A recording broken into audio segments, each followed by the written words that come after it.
About him coming out of college. I think that I think there are things he does at the position extremely well that you need to be able to do well to play in the National Football League. I actually think that's the good side of it. I think the bad side. All right, let me tell you about the moment Cleveland sports radio absolutely lost its mind. Tim Hasselbeck went on air and said something so wild, so absolute, so dismissive about Shedeur Sanders that Tony Rizzo literally challenged him to a steel cage match. I'm not joking. A 65-year-old radio legend was ready to throw hands over a quarterback take. And honestly, after you hear what was said, you might understand why. Here's what happened. Hasselbeck was asked whether the Cleveland Browns should be thinking about Shedeur Sanders as their starting quarterback, whether they should build around him heading into the offseason. His response wasn't just a no. It was a complete character assassination disguised as analysis. He said, and I quote, "There isn't a single team of the 32 that would look at Shedeur right now and say, yep, I want to build around that guy." Not one team. Not a single franchise in the entire National Football League. That's not an opinion. That's a declaration. That's speaking on behalf of every general manager, every head coach, every offensive coordinator in professional football. And that's where this whole thing went nuclear. Because when those words hit Rizzo's ears, something snapped. He didn't laugh it off. He didn't politely disagree. He went straight to DEFCON 1 and said he wanted Hasselbeck in a steel cage match at the Akron Armory. Loser leaves town. The passion was real, the frustration was boiling over, and anyone who knows Rizzo knows that when it comes to quarterbacks being publicly dismissed before they even get a fair shot, he doesn't hold back. This wasn't just about defending Shedeur Sanders. This was about calling out the reckless, lazy, absolute garbage takes that have become way too common in modern football commentary. Let's break down why Hasselbeck's statement is so deeply flawed. The NFL is not a hive mind. 32 teams do not sit in a conference room and unanimously agree on who's good and who's not. Front offices argue constantly about quarterbacks. Scouts see different things. Coaches value different traits. One team falls in love with arm talent. Another prioritizes pocket presence. Another wants a leader who doesn't flinch when everything's falling apart. This is the most subjective evaluation process in all of football, and yet Hasselbeck spoke like the entire league had already reached a verdict. That's not insight. That's overreach. Here's the reality nobody wants to say out loud. Teams don't publicly announce their opinions on quarterbacks unless they're trying to gain leverage or manipulate draft boards. What actually happens is quiet. Film study. Private conversations. Internal grades that never see daylight.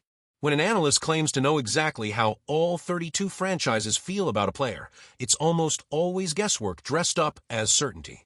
And that's what made Rizzo so furious. Because once that narrative gets out there, once fans hear no team wants him, it spreads like wildfire. It shapes perception faster than any film breakdown ever could.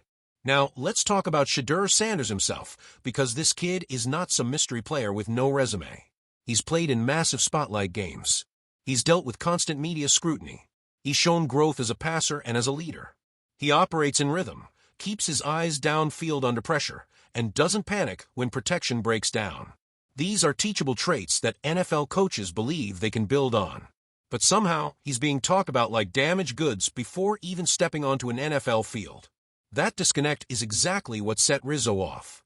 And when Rizzo joked about that steel cage match, people laughed, but the message underneath was dead serious. He was saying enough is enough with these lazy, absolute takes that ignore context, development, and actual film study. This isn't about saying Shedeur is perfect or guaranteed to be a Hall of Famer. It's about being fair. Quarterbacks grow. Systems matter. Coaching matters. Opportunity matters.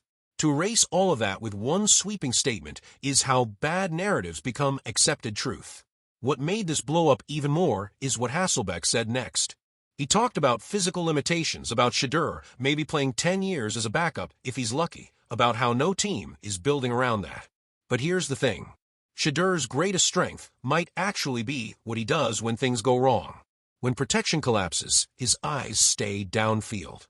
When the pocket breaks down, he doesn't force bad throws. When the moment gets loud, he doesn't rush his mechanics. That's quarterback DNA. That's not something you can fake. He processes the field quickly, understands leverage, and throws with anticipation rather than waiting for receivers to be wide open. Those are advanced NFL traits. Yet somehow, the louder his composure gets, the louder the criticism becomes. Instead of focusing on film and decision-making, the conversation constantly drifts toward tone, confidence, personality. Confidence in a quarterback is supposed to be a positive. Leaders are supposed to believe in themselves. But with Shedeur, that confidence gets twisted into arrogance depending on who's talking. That double standard is impossible to ignore. Here's another thing that drives people crazy. Certain quarterbacks get the benefit of patience, projection, and development talk while others are labeled finished before they even enter the league. That inconsistency is what fuels the frustration. Quarterbacks with less polish, less production, and less command have received far more grace from the same media voices throwing shade at Shedeur Sanders. Fans are tired of seeing potential framed differently depending on who the player is and how he carries himself. And let's be brutally honest about how media narratives work. Hot takes get clipped, shared, debated, and before long, the original context doesn't even matter anymore. Extremes travel faster than balance. Saying this quarterback has areas to improve doesn't trend. Saying no team wants him absolutely does. It's clean, dramatic, controversial, perfect for debate shows and social media arguments. But football isn't simple. Quarterback evaluation is messy. And that tension between complexity and clickability is where these toxic narratives are born. What gets completely lost in all of this is development. Quarterbacks are not finished products coming out of college. They're projects shaped by coaching, scheme, protection, and trust. The NFL preaches patience, but rarely practices it evenly. Some players get entire seasons to grow. Others get written off the moment one negative storyline sticks. Once that happens, every mistake gets magnified and every success gets minimized. That's the snowball effect in action. Rizzo's pushback wasn't just emotional. It was necessary.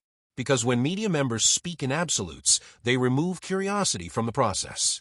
There's no room left for growth, context, or change. And that's the opposite of how football actually works. A quarterback doesn't need all 32 teams to want him. He needs one head coach and one offensive staff to believe in him. That's it. History is absolutely loaded with quarterbacks who were dismissed by most of the league and then revived by the right situation. So where does this leave us? At the end of the day, this entire situation says way more about the state of sports media than it does about Shedeur Sanders. One extreme comment turned into a wildfire, and it took a loud, emotional response from Tony Rizzo to remind everyone that words actually matter. When analysts speak in absolutes, they don't just spark debate. They shape narratives that follow players long after the cameras turn off. Shedeur Sanders is still writing his story. He hasn't failed at the next level. He hasn't been exposed. He hasn't been given a fair NFL runway yet.